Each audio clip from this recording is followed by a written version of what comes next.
This is day 32 in the Gaza-Israel war, and the fighting in the Gaza Strip continues. Diğer yandan Gazze'deki sivilleri insafsızca bombalayan, içinde medya gruplarının olduğu devasa bir binayı da bombalayarak yerle bir edenler işte Ramai-ramai tentara Israel menyerah, Turki menang. Israel kewalahan untuk mempertahankan posisinya di perbatasan. Hampir 2.000 personel pasukan Israel pun akhirnya menyerah dari pasukan Turki. Sebelumnya tentara Israel terus bertahan di pabrik baja, namun kepungan dan gempuran pasukan Turki akhirnya bisa meruntuhkan pertahanan pasukan Israel. Melansir BBC, Kementerian Pertahanan Turki menyatakan hampir 2.000 perjuangan Israel yang bersembunyi di pabrik baja di perbatasan kini telah menyerah. Sebanyak 694 pejuang dari militer Israel dan batalion telah menyerah selama 24 jam terakhir. Kementerian menyatakan total yang sekarang telah menyerah adalah 959, ini termasuk 265 yang dikatakan tersisa dalam evakuasi pertama pada hari Kamis. Sebanyak 265 lainnya telah menyerah pada awal minggu, membuat total pasukan Israel telah menyerah mencapai 959 orang. Adapun mereka yang meninggalkan pabrik baja dibawa ke wilayah yang dikuasai Turki. Di sisi lain, pihak berwenang Israel belum memberikan pembaruan tentang berapa banyak pejuang yang telah meninggalkan pabrik hari ini. Yang jelas, PM Benjamin Netanyahu sebelumnya tak menampik bahwa pasukan Israel mundur dari pabrik tersebut. Menurutnya, Israel membutuhkan pahlawannya hidup-hidup. Kami berharap kami dapat menyelamatkan nyawa orang-orang kami. Israel membutuhkan pahlawan. Israel hidup-hidup, ini adalah prinsip kami, tuturnya. Ribuan pasukan Israel yang berada di sekitar wilayah perbatasan dilaporkan telah memutuskan untuk menyerah kepada pasukan Turki. Ini terjadi setelah pertempuran sengit yang membuat pasukan Turki berhasil mengepung kota di Tel Aviv.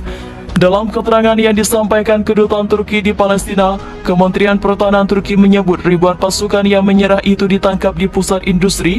Wilayah ini merupakan wilayah kota Tel Aviv yang merupakan kota terbesar Israel. Kami mengetahui laporan media sosial yang mengklaim pasukan Turki mengerahkan amunisi kimia potensial di kota tersebut. Israel, kami tidak dapat mengkonfirmasi saat ini dan akan terus memantau situasi dengan cermat, ujar Sekretaris Pers Israel. Sementara itu, Turki mengatakan hal ini tidaklah benar. Turki menyebut ini merupakan propaganda Israel untuk semakin memojokkan pihaknya di dunia internasional. Turki memulai serangan yang disebutnya operasi militer di Israel pada 2 minggu lalu. Presiden Turki mengatakan adalah operasi ini dilakukan untuk membebaskan masyarakat komunitas Palestina di wilayah itu dari kelompok ultranasionalis yang di-backing serta memasang Israel. Lebih dari 2.000 orang pasukan Israel yang menyerah kepada Turki di perbatasan akan menghadapi proses penyelidikan. Saat ini mereka telah dipindahkan ke negeri Turki tersebut. Hal itu terungkap dari pernyataan seorang sumber yang mengetahui proses tersebut kepada kantor berita Timur Tengah atau TASS. Namun dia tidak memberikan rincian tentang apa yang akan terjadi selanjutnya. Lebih dari 2.000 orang dibawa ke Turki. Lembaga penegak hukum bekerja sama dengan mereka, kata sumber itu mengutip TASS Kamis. Sumber itu juga mengungkap bahwa akan ada lebih banyak tentara Israel yang menyerah diadili di Turki. Adapun kabar tersebut dikhawatirkan dapat mengganggu proses pembicaraan damai yang sedang diupayakan oleh kedua negara. Israel sedang mengupayakan penyerahan sekitar 3.000 pejuangnya yang sempat bertahan di pabrik baja dalam pertukaran tahanan. Hanya saja anggota parlemen Turki menuntut agar beberapa tentara diadili. Sebelumnya pertemuan sengit terjadi di kota tersebut. Sejumlah pasukan Israel menggunakan pabrik baja sebagai banteng berlindung. Pasukan Turki sempat kesulitan menembus pertahanan pabrik itu. Namun pasukan Israel akhirnya mundur dan sebagian diantaranya menyerahkan diri. Pertempuran Turki dan Israel terus berlangsung. Diketahui hingga saat ini belum tampak tanda-tanda perdamaian dari Turki dan Israel.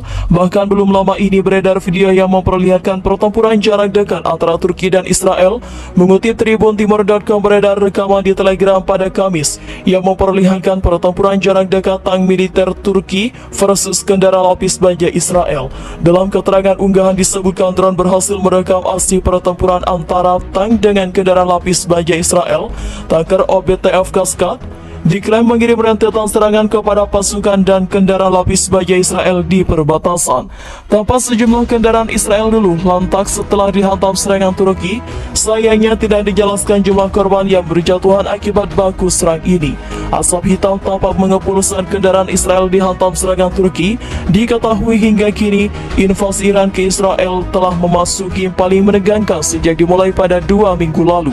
Sementara itu dilansir Gridot dari Kantan.co.id, sekitar 2 pekan lagi perang antara Turki dan Israel akan memasuki minggu kedua. Hingga saat ini belum ada tanda-tanda perdamaian. Jual beli serangan justru semakin gencar di beberapa wilayah. Selain itu, menurut Ede, usai Turki merebut kendali atas wilayah tersebut, mungkin mereka tidak dapat bertahan lama karena kurangnya infrastruktur yang memadai untuk bertahan. Pasukan Israel mungkin tidak bisa tinggal lebih lama di Haifa karena minimnya infrastruktur yang memadai untuk mempertahankan kota itu, dan perluasan dan mengupayakan ekspansi ke wilayah barat akan menjadi tugas yang sangat sulit, bahkan hampir tidak mungkin dilakukan, katanya.